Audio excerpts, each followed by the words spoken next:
आज आपको शायद पता ना हो, पटना के बोध गया के अंदर जो महाबोधि टेम्पल है, जहां पे तथागत बुद्ध को ज्ञान की प्राप्ति हुई थी, उसको चलाने के लिए जो मैनेजमेंट कमेटी है, उसके लिए एक बीपी एक्ट है, बीपी एक्ट। उस एक्ट के तहत मैनेजमेंट कमेटी में आधे सदस्य बौद्ध होते हैं, लेकिन आधे सदस्य पंडे होते हैं, ब्राह्मण होते हैं। आपने क्या कभी देखा किसी क्रिश्चियन के चर्च को मैनेज करने के लिए मैनेजमेंट कमेटी में क्रिश्चियन से अलग किसी और दूसरे धर्म का आदमी हो?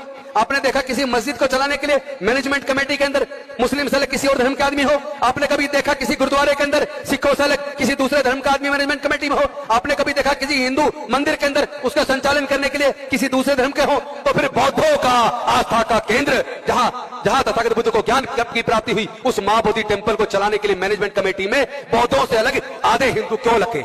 उस एक्ट को खत्म किया जाए, इसके लिए बहुत बड़ा आंदोलन चल रहा है। पटना के अंदर रैली की हम गए थे और इस वक्त वहां पे भूख हड़ताल चल रही है। बोध गया के अंदर भूख हड़ताल चल रही किया गया और वहां लोग, बहुत बड़ी मात्रा में लोग भूख हड़ताल पे बैठे हैं। मैं आप सबसे निवेदन करता हूं, आप सब लोग मुल्क के पूरे देश के लोगों को, आप लोग कहते हैं कि हम बौद्ध हैं, बौद्ध विचारधारा को मानते हैं, तो क्या आप ये नहीं मानते कि बौद्धों की आस्था का केंद्र महाबोधि टेम्पल वो मुक्त होना चाहिए, ब्राह्मणों से मुक्त होना चाहिए, पूरी तरीके से बौद्धों के हाथ में आना चाहिए? क्या आप तैयार हैं?